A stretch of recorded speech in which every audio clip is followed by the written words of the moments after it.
예, 보건의료 문제를 수다로 풀어보는 건지신문TV 김영성의 보스다 시작하겠습니다. 오늘 2월 중순인데요. 2월 초에 워낙 많은 일들이 있었습니다. 2월 1일, 2월 4일, 2월 6일, 한 3, 4일에 한 번씩 보건의료의 중요한 그 정책이나 이런 발표들이 정부에서 있었는데요. 잠깐 말씀드리면, 필수 의료 정책 패키지가 2월 1일, 2월 4일 날 건강보험 정책 종합계획, 그다음에 2월 6일 날 의대 정원 2,000명, 의대 학생 정원을 증원한다는 발표가 있었는데, 특히 이제 지난번에 우리가 의대 정원에 대한 의대생 정원 증원에 대한 얘기는 많이 나눠서 잠시 후에 좀 자세히 다루기로 하고요. 2월 달에 이렇게 중요한 정책들이 많이 나왔는데 배경이 있을까요? 배경은 다들 아시다시피 발등에 불이 떨어진 총선 때문이죠. 총선 때문에 지금 모든 전 분야에서 아시다시피 선심성 지금 포퓰리즘 공약을 이 윤석열 정부가 남발하고 있지 않습니까? 그 중에 이제 보건 쪽도 본인들이 이제 생각했을 때 국민들한테 뭔가 어필할 수 있는 것들을 이렇게 잡아가지고 계속 발표한 걸로 보입니다. 그쵸, 1월, 사실은 10월, 11월, 12월 계속 이제 의사수 부족이라든가 의사충원이라든가 이런 얘기 계속 흘리다가 사실은 조금 놀랐어요. 2025년 정원, 그러니까 의대생 정원을 3,058명에서 5,058명, 2,000명을 늘린다고 발표했거든요. 예, 엄청난 숫자죠. 예, 1,000명, 1,500명, 마지막 소문을 제가 1,500명으로 알고 있었는데 2,000명 엄청 늘린 건데, 어쨌든 좀 놀랍기는 해요. 근데 조금 그보다 더 놀라웠던 거는 한 19년 동안, 20년인가요? 20년 동안 사실은 의대생 정원이 3,058명으로 꽉 묶여 있었다 그럽니다. 저희가 노인 문제라든가 앞으로 그런 문제 때문에도 의사 수가 부족하다는 얘기 많이 있었는데, 오래됐는데, 이렇게 오랫동안 묶여 있었던 좀 이유가 있을까요? 일단 의사를 늘리겠다고 하는 구체적인 정책을 이렇게 공격적으로 추진한 정부가 그 사이에 별로 없어요. 사실은 좀 이렇게 이런 보건의료 인력 수급이나 이런 데 관심이 좀 우리가 없고, 대표적으로 이제 김대중 정부 때 이제 의약분업 기점으로 해서 아까 말씀하신 대로 3,400명 정도 정원에서 10%가 이제 줄어서 이제 3,050명 정도로 이제 축소가 한번 됐고요. 그리고 이제 노무현 정부 들어서면서는 건강보험 재정이 한번 이렇게 휘청휘청거렸거든요. 그러면서 이제 의사수를 늘리겠다는 이야기를 이제 차마 할 수 없는 상황이 됐었고, 그리고 이명박 박근혜 정부 시절에는 기억하시겠지만은 각종 의료 영리화 민영화 정책들이 중심이고 하다 보니까 이제 그런 데에 대해서 이렇게 이야기를 하지 않았고, 그래서 이제 한 20년이 흐르고 기억하시는 2020년에 이제 문재인 정부에서 코로나 시기에 이제 지금 이 국회죠. 21대 국회에서 이제 한 180석 이상의 거대 여당을 이제 갖게 되니까 자신감을 가지고 400명을 증원하려고 하다가 이제 의사들의 사보타주에 이제 밀려가지고 사실 전면 철회가 된 이런 게 이제 역사적인 맥락인 것이고요. 그리고 의사수와 관련해가지고 우리 사회가 막 이렇게 좀 논쟁적으로 이야기를 많이 꺼낸 거는 사실 2020년 이후입니다. 그전에는 의사수 부족한 것에 대해서 이야기는 조금 하는 사람이 있었지만 이게 아주 심각한 문제라고 주장한 적은 별로 없어요. 거꾸로 이 문제를 막 이렇게 이슈가 된 건 2020년에 400명 증원에 대해서 진료 거부를 해가지고 모든 국민들의 이제 뇌리에 의대생 늘려야 된다, 의사 늘려야 된다, 그리고 의사들 기득권으로 저항한다. 이게 이제 뇌리에 박힌 거죠. 이게 문재인 때는 400명씩 10년, 그래서 4,000명 이렇게 늘리는 계획이었는데 말씀 들었다시피 파업으로 진행은 안 됐던 상황이고. 예. 어쨌든 아까도 말씀드렸지만 그래서 일단 숫자로는 파격적이에요. 지난번에 우리가 의사수를 늘리는 데 있어서 가져야 될 원칙, 공적인 잘 키워낸다는 것들, 그리고 공적으로 배치해야 되는 부분, 이런 부분 말씀하셨는데, 그런 거 좀 이따 얘기를 하고, 어쨌든 2,000명이라는 파격적인 숫자인데, 그거 어떻게 보십니까? 저는 파격적이라기보다는 좀 즉흥적이지 않나, 이렇게 일단 말씀드리고 싶습니다. 그리고 이번에 정부 발표를 보면 왜 2,000명이라는 숫자가 나왔는지에 대해서 구체적인 이야기는 하나도 없고, 15,000명 정도가 부족하게 될 거니까, 2,000명 늘려보자, 이런 정도의 아주 러프한 이야기들밖에 없어요. 그리고 배치 계획이 일단 없습니다. 그러니까 이제 배치 계획을 수립한 상태에서 최종 산물로 이 정도의 인력이 앞으로 필요할 거기 때문에 이 정도 인력을 우리가 수급하기 위해서 증원하겠다. 이게 이제 사실 논리적으로 맞는 거잖아요. 근데 이런 논리적 과정이 결여돼 있어요. 지금 제일 제가 이 발표에서 충격받았던 게 이 배치를 그러면 어떻게 할 건지 기자들이 물어봤거든요. 2월 6일에. 그랬더니 보건복지부 장관이 뜬금없이 배치는 교육부에서 한다고. 그래서 내가 실소를 금치 못했습니다.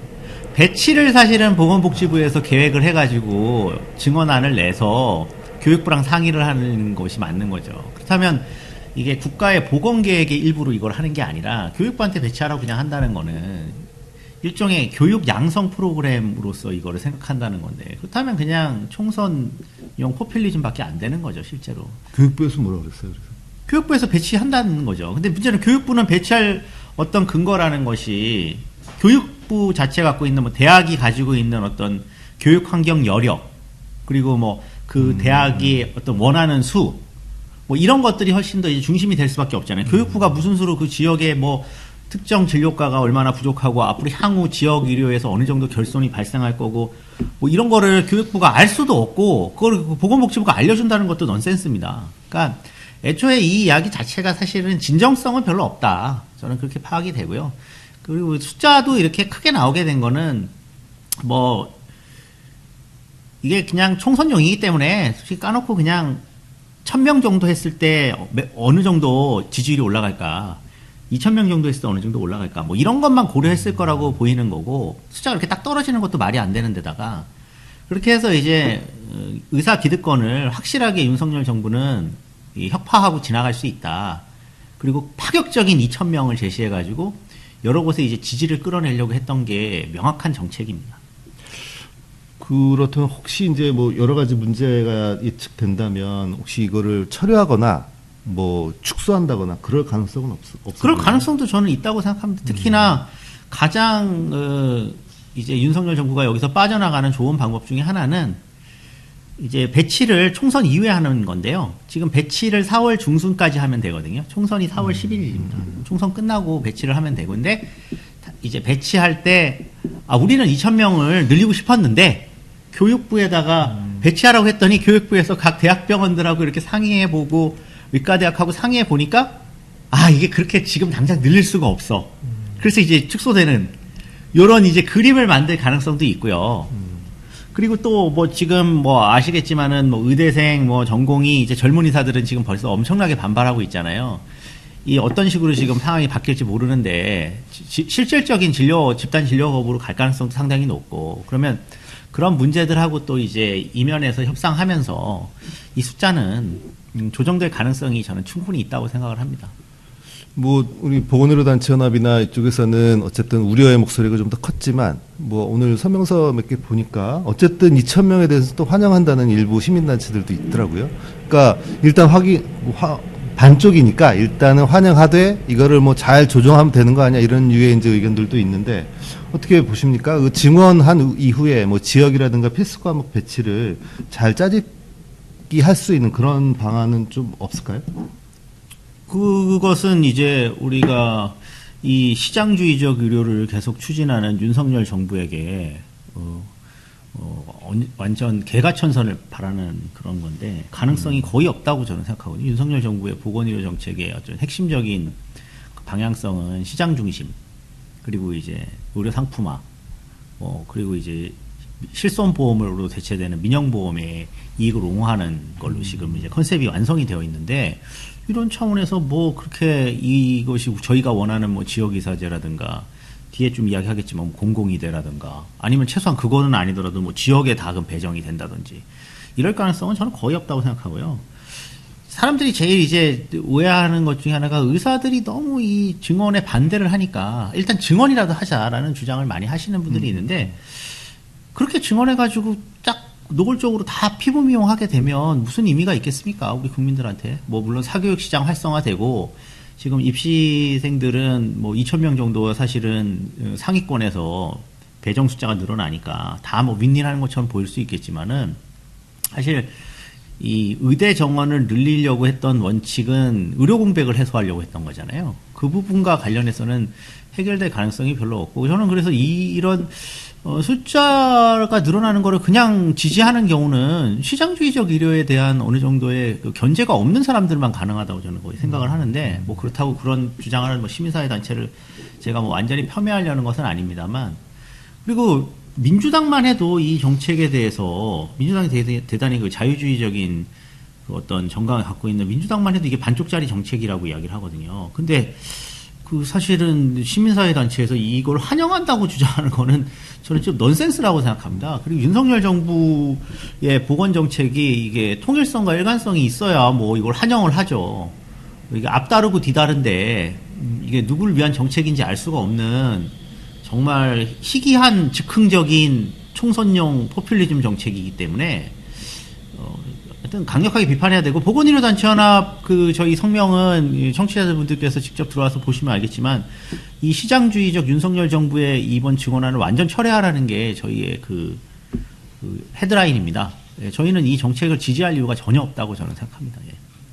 뭐 학부모들도 보기에는 아니 그렇게 늘려만 넣으면 어떡하느냐. 어차피 뭐 울산이 되든 뭐 경북이 되든 서울 애들이 수도권에서 내려갔다가 서울로 오는 거 아니냐. 그거 규제 못하면 우리 애랑 경쟁하는 거 아니야. 이런 얘기가 나올 정도로 좀 관심 있는 사람들은 교육에 있어서도 그런 공백을 많이 지적하는 것 같습니다. 그래도 지역 인재 전형 뭐 60% 이런 것도 하고 지역 필수 의사제도 도입한다. 그러면 그래도 그 2,000명 중에 몇 사람은 떨어질 수 있는 가능성이 있지 않을까요? 그래도? 일단 지역 인재 전형은 현재도 대표적으로 전남대나 부산대는 90%가 지역 인재 전형으로 선발합니다. 수시는. 그러니까 대학생들 뽑을 때 예. 지역에서. 그러니까 사람들이 지금 오해하실 수 있는 게 지역 인재 전형이라는 게 상당히 뭐 지역에서 이제 중고등학교를 졸업한 학생들을 선발하는 제도인데, 그게 이제 이후에 배치랑은 관련이 없다는 거를 놓치는 경우가 많아요. 그 지역 출신을 뽑는다고 그 지역에 남을 가능성이 물론 더 많지만 그것이 그냥 연결되지는 않죠. 그리고 특히나 이건 진료 과목을 결정하는 게 더더욱도 아닙니다. 지역 인재 전형 선발로 들어온 사람들은 예를 들면은 내과, 외과, 소아과, 산부인과 같은 이제 핵심 진료과를 해야 된다라든지, 아니면은 지역 일반의 뭐 저희 주치 개념의 동네 의원 이런 것들을 해야 된다든가 이런 규정은 전혀 없거든요. 그러니까 지역 그 인재 전형은 그냥 입시에서 지금 현재도 워낙 그 서울 출신들이 지방 의대에 합격한 다음에 1학년 때 반수하는 경우가 많아가지고 사실 지방의 이 의대 교수님들이 이 빡쳐가지고 이거를 90%까지 올려놓은 거예요. 그러니까 이미 하고 있는 거고, 그렇게까지 현재 우리가 2,000명을 증원하겠다는 입장에서는 별로 의미 있는 소리는 아니고요. 그 두 번째가 지역 필수 의사는 계약형 지역 필수 의사를 이야기하고 있거든요, 윤석열 정부는. 그럼 계약형은 뭐냐면 의과대학에 입학한 다음에 우리 지역에 남으면 네가 계약을 해가지고 남으면은 이제 등록금 대주고 뭐 생활비 좀 대주는 이 구조예요. 그거는 지금 현재도 실패한 정책, 대표적인 공중보건 장학제도라는 거 지금 하고 있거든요. 1년에 20명씩 뽑는데 미달입니다.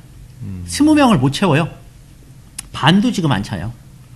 그러니까 그렇게 어떤 입학한 다음에 등록금 주고 뭐 생활비 줘서 10년이나 뭐 그 등록금을 받은 기간만큼 산정해가지고 지역에서 어떤 의협을 하라고 하는 이 프로그램이 작동하지가 않거든요. 지금 군장 학생도 지금 상당히 작동이 안 되지 않습니까? 그러니까 애초에 처음부터 선발할 때 의무 규정을 가지고 선발하는 게 맞는 거죠. 그리고 그런 부분에 대해서 뭐 이 지금 정부 여당이나 뭐 의사협회 같은 데에서 뭐 뜬금없이 뭐 자유시장 원리를 뭐 위배하느니 뭐 직업 선택의 자유를 침해하느니 그러는데 그건 말도 안 되는 소리고. 왜냐하면 뭐 이미 육군사관학교나 뭐 공군사관학교 같은 데 다 규정이 있잖아요. 공사에 가가지고 파일럿이 됐는데 그냥 거기서 대한항공으로 그냥 갈 수 있는 건 아니잖아요. 의무복무 기간이 다 정해져 있고, 그런 것들을 이제 만약에 본인의 어떤 조건 때문에 한다면 위약금을 엄청나게 물게 되어 있고, 다 규정을 만들면 되는 거죠, 뭐.